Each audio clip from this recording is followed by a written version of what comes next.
अम्बा फिर हस्तिनापुर पहुंची। भीष्म ने कहा कि देखो, जिस स्त्री के मन में परपुरुष हो वो हमारे कुल की रानी तो नहीं बन सकती, इसलिए तुम अपने पिता के यहां चली जाओ। अम्बा ने विचार किया। अम्बा तो परशुराम जी के पास भी सहायता के लिए गई, परशुराम जी से भी युद्ध हुआ भीष्म का, लेकिन जब कोई परिणाम न निकला तो अम्बा ने विचार किया कि अब इस शरीर को मैं तपस्या में लगाऊंगी। तपस्या करके उसने ये प्रतिज्ञा ली कि चाहे मेरे कितने भी जन्म हो, भीष्म की मृत्यु का कारण मैं स्वयं बनूंगी। अम्बा पांचाल नरेश द्रुपद के यहां पर कन्या रूप से प्रकट हुई। वही स्त्रीत्व को प्राप्त होकर के भी उसने एक ऋषि से पुंसत्व को प्राप्त कर लिया, और वह कन्या जो थी वो बालक, वो पुरुष बन गया। ये बात, इस रहस्य को बहुत कम लोग जानते थे, जो त्रिकालज्ञ लोग थे वही जानते थे। उस कन्या का ही नाम आगे चल के शिखंडी हुआ, जो धृष्टद्युम्न और द्रौपदी के ज्येष्ठ भ्राता कहलाते हैं, शिखंडी।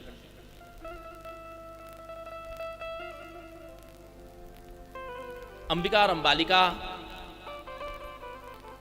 ये दोनों राजमहिषी थी, लेकिन विचित्र वीर्य से इनको कोई संतान न हो सकी, और इसी अंतराल में विचित्र वीर्य का शरीर भी शांत हो गया। जैसे महाराज सौदास ने, जिनको श्राप था,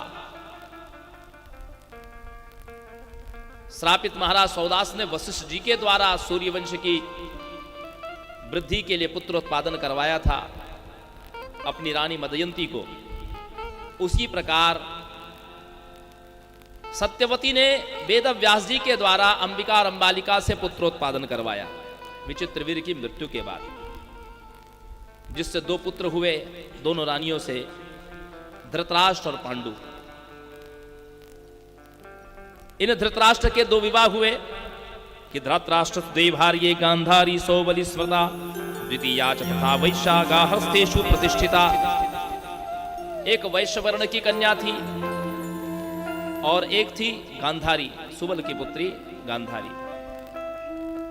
इस गांधारी से 100 पुत्र हुए, और एक दुश्शला नाम की कन्या भी हुई। इसी प्रकार महाराज पांडु के भी 2 विवाह हुए।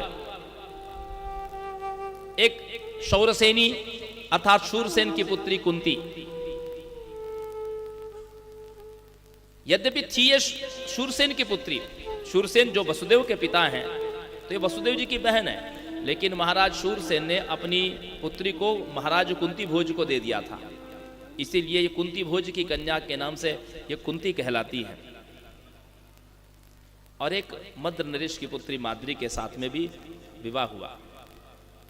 एक ऋषि जो अपनी स्त्री के साथ में संसार कर रहे थे और उनको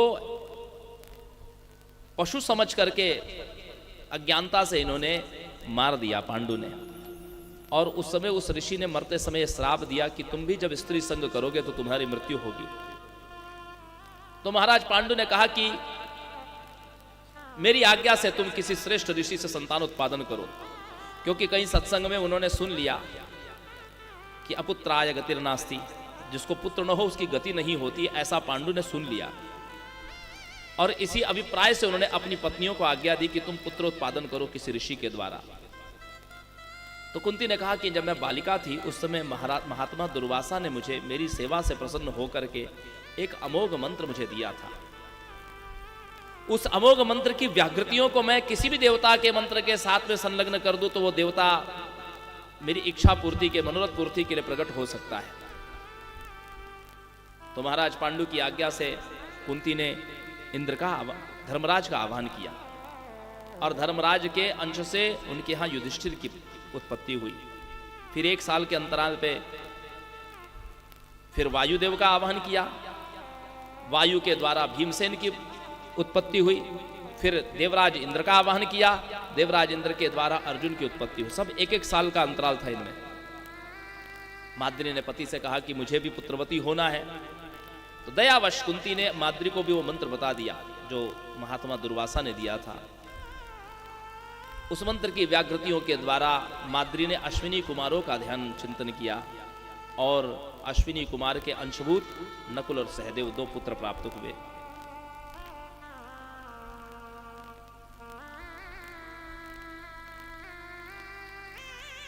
गांधारी ने तो एक मांस पिंड को जन्म दिया था।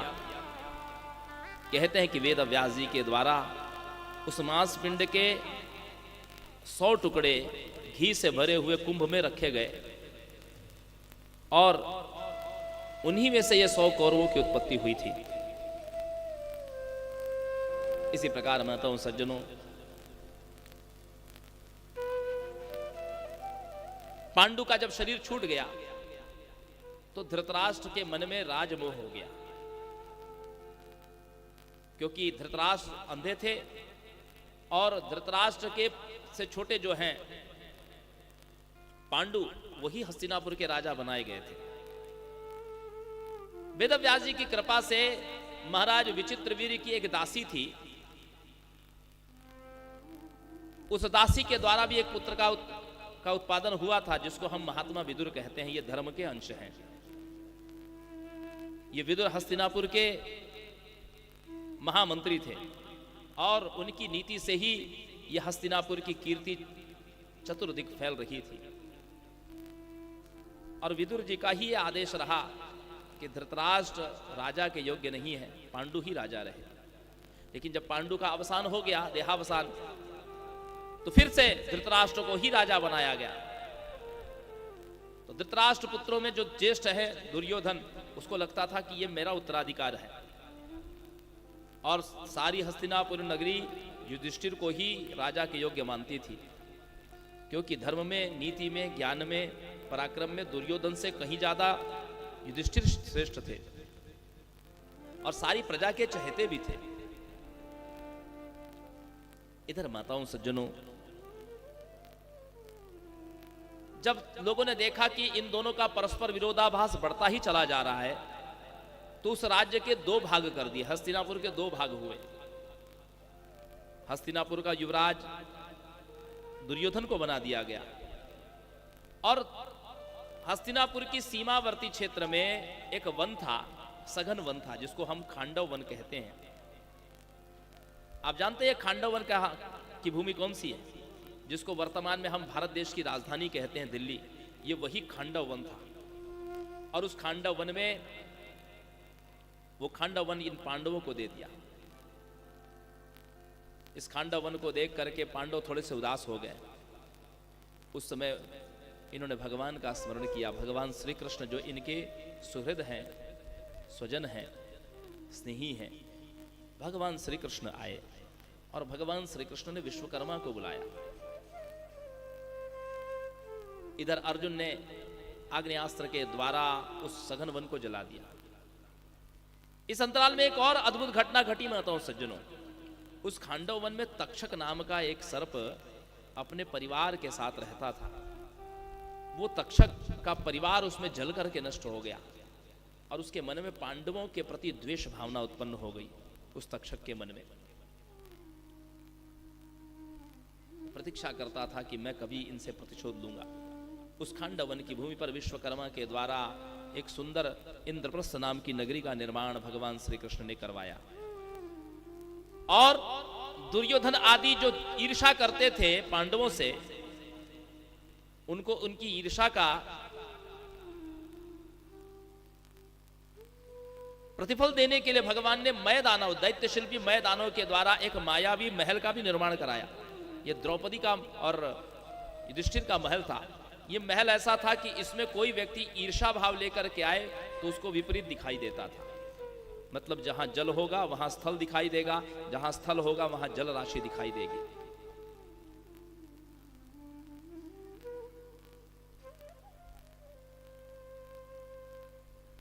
भगवान ने युधिष्ठिर से कहा कि भैया धर्मराज,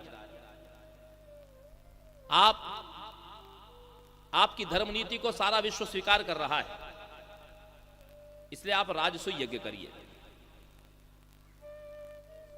राजसूय यज्ञ हुआ युधिष्ठिर को चक्रवर्ती की उपाधि मिल गई, विश्व के समस्त राजाओं ने स्वीकार कर लिया। इस बात से दुर्योधन को, शकुनी को बहुत ईर्ष्या हुई।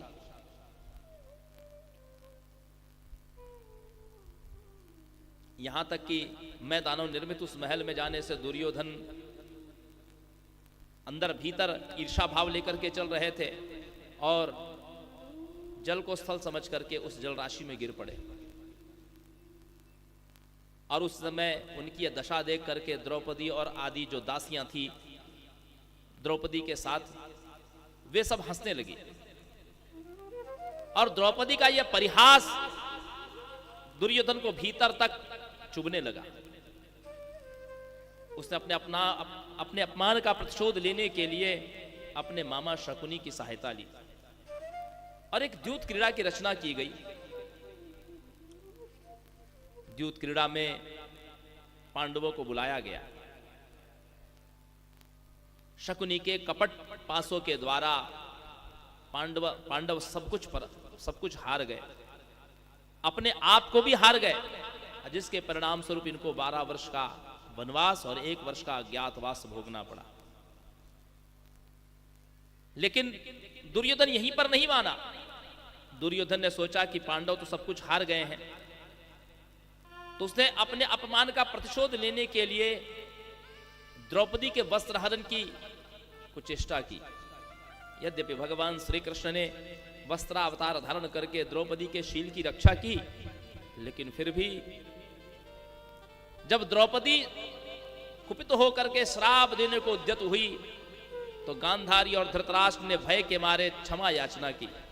धृतराष्ट्र ने कहा कि हे पुत्री, तू मेरे वंश को श्राप मत दे। पांडव ने जो कुछ हारा है मैं सब कुछ तुम्हें लौटा देता हूं। राज्य आदि सब कुछ धृतराष्ट्र ने लौटा दिया, लेकिन धर्मात्मा युधिष्ठिर ने कहा कि नहीं, मैंने जो कुछ हारा है उसका परिणाम मैं भोगूंगा, ताकि संसार को इस शिक्षा मिले कि द्यूत ये अच्छी विधा नहीं है। क्योंकि आज से पहले संसार में कोई भी राजा स्वयंवर और द्यूत का आमंत्रण अस्वीकार नहीं कर पाता था, क्योंकि ऐसा करने से उसकी राज समाज में आलोचना होती थी, उसको श्रेष्ठ राजा नहीं समझा जाता था। तो क्षत्रियों के लिए मर्यादा बन गई थी द्यूत, युद्ध और स्वयंवर।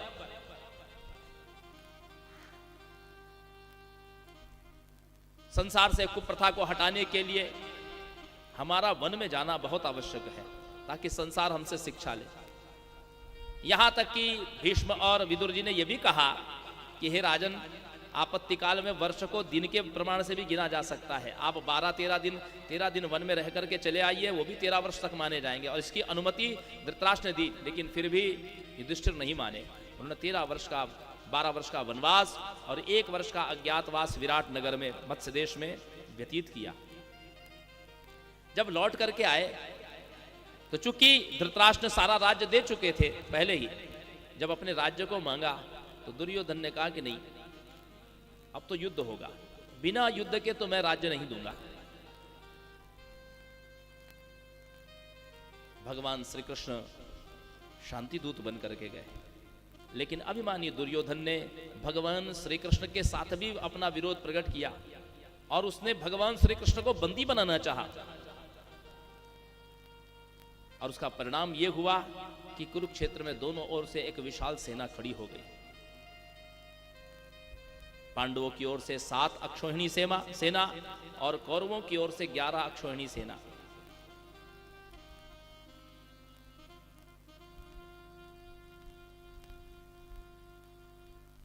महाभारत के युद्ध में इतिहास कहता है कि लगभग 9 करोड़ की आबादी देश की समाप्त हो गई थी। परिजन तो सब मृत्यु को प्राप्त हुए, कौरव तो सब मारे गए।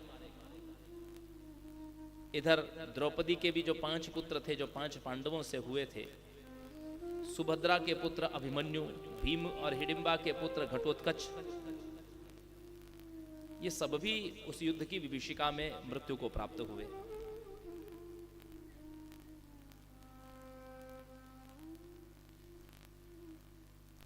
घटोत्कच और अहलावती के पुत्र थे, जिनका नाम था बर्बरी। जब उन्होंने सुना कि एक महासंग्राम होने वाला है, तो उन्होंने अपनी माता अहलावती से कहा कि हे माता, मैं भी उस युद्ध को देखना चाहता हूं, मेरे मन में बड़ा अपार उत्साह है उस युद्ध को देखने के लिए। इन अहलावती के पुत्र, घटोत्कच के पुत्र बर्बरीक जो थे, इन्होंने देवी भगवती की बड़ी उपासना की थी और भगवती जगदम्बा के आशीर्वाद से इनको भगवती ने साक्षात प्रकट होकर के 3 बाण दिए थे, 3 शर दिए थे। वो तीनों बाण ऐसे अमोघ थे कि वो चाहे तो वो तीनों बाण त्रिलोकी को समाप्त कर सकते थे। तो उसने माता से पूछा कि हे माता, क्योंकि युद्ध में तो दोनों ही हमारे ही अपने परिजन हैं, हमारे ही पितामहों के मध्य में युद्ध हो रहा है, तो मैं किसकी ओर से लड़ूं? अहलावती ने कहा कि हे पुत्र, असली योद्धा वही है जो दुर्बल का सहायता करे। तू देखना, जो हारता हुआ दिखाई दे तुझे, तू उसकी ओर से युद्ध करना।